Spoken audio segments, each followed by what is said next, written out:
You just smiled at gossip. Congratulations. You're now the next target. Here's why your silence is damaging your reputation faster than you realize. You think staying quiet keeps you safe. You think nodding along makes you likable. You think changing the subject makes you awkward. Wrong. Wrong. And catastrophically wrong.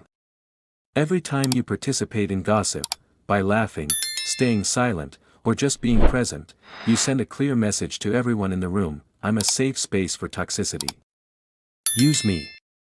And here's what will keep you up tonight: once people see you as someone who tolerates gossip, they don't just return to you, they start talking about you the moment you leave. But here's what almost everyone misses: stopping gossip doesn't require confrontation. You don't need to lecture or become the morality police. In fact, when done well, shutting down gossip makes people respect you more. So, I spent 2 weeks diving into behavioral research, consulting with communication specialists, and testing methods in real situations to answer one question: how can you effectively stop gossip without becoming the office outsider? Before we continue, if you're finding this helpful, make sure to like this video and subscribe for more insights like these. In the next few minutes, you'll learn why gossip triggers a powerful, almost addictive response in the brain. 5 subtle, psychology-backed techniques to redirect gossip so smoothly people barely notice. And 2 direct approaches for when subtlety isn't an option. By the end, you won't fear gossip, you'll see it as a hidden test, and you'll know exactly how to pass. Let's start with an uncomfortable truth: gossip is embedded in human nature. Researchers note that gossip didn't emerge from malice, it evolved as social currency. Long ago, knowing who was reliable, who posed a risk, and who was aligned with whom could determine survival. But here's the twist: the same instinct that once protected us now often harms us. Modern gossip rarely builds trust, instead, it often creates insecurity, forms shaky alliances, and gradually erodes credibility. An ancient philosopher put it simply: if it is not right, do not do it. If it is not true, do not say it. Yet that rule is broken constantly, sometimes dozens of times before lunch. Now, here's a concept that will change how you hear conversations: triangulation. This is when someone tries to bond with you by criticizing a third party. It might feel flattering, like you're being given inside information. But the reality is this: if they gossip with you, they will gossip about you. It's not a matter of if, but when. That's why one communication expert follows a personal rule: I don't talk about people who aren't in the room. You don't have to announce it, just adopt it as your own internal guideline. It quietly reshapes how you move through social dynamics. Here's where many people go wrong: they hear gossip, feel uneasy, and try to stop it outright. Hey, maybe we shouldn't talk about Sam like that.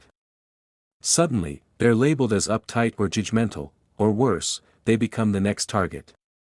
In psychology, this is related to the backfire effect. When people feel criticized, they often dig in and redirect negativity toward the person challenging them. Most people who gossip don't believe they're being harmful, they think they're bonding, being funny, or just sharing openly. So if you confront them directly, you rarely change their behavior, you just make yourself a target. True wisdom isn't about battling gossip. It's about choosing not to enter the arena. You can't control what others say. You can only control your response. If you're learning something new, drop a comment below. I'd love to hear your thoughts. And that's where behavioral science offers us 5 highly effective strategies. Strategy 1: the kindness redirect. Someone begins criticizing a coworker, many people freeze or nervously laugh. Instead, try this. Really? I haven't seen that side. They've always been quite helpful to me.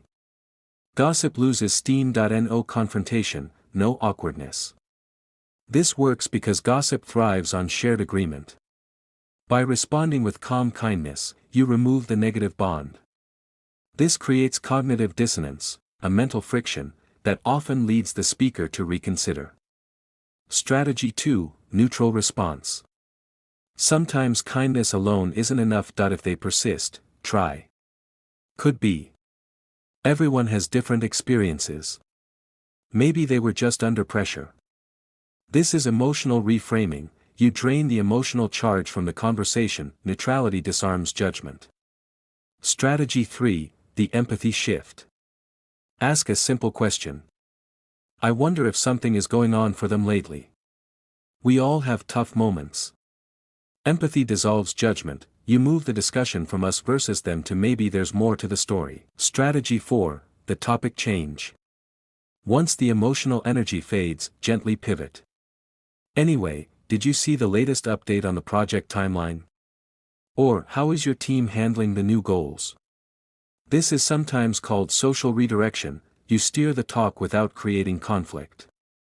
Strategy 5, the low engagement approach. If the person is consistently toxic and you're done being polite, become uninteresting.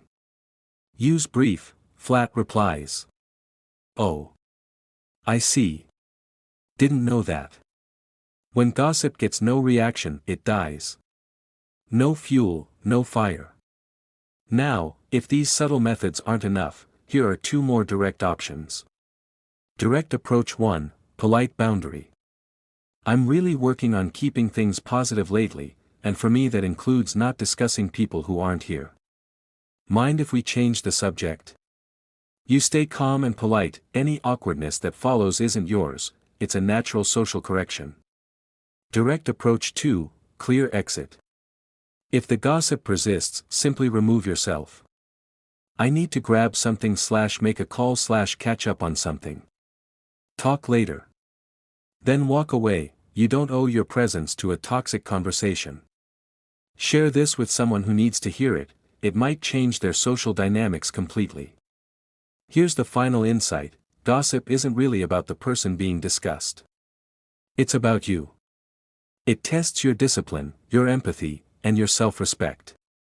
You can't stop gossip from existing, but you can make it irrelevant to your world. As an ancient thinker reminded us, you can't control others, only yourself. When you choose not to engage in gossip, you aren't just protecting your peace, you're strengthening your character. In a world where everyone talks, the person who listens carefully, speaks thoughtfully, and refuses to join the noise, that is the person who earns real respect. So tell me, which strategy will you try next time? Let me know in the comments, and don't forget to like, subscribe, and share if you found this useful.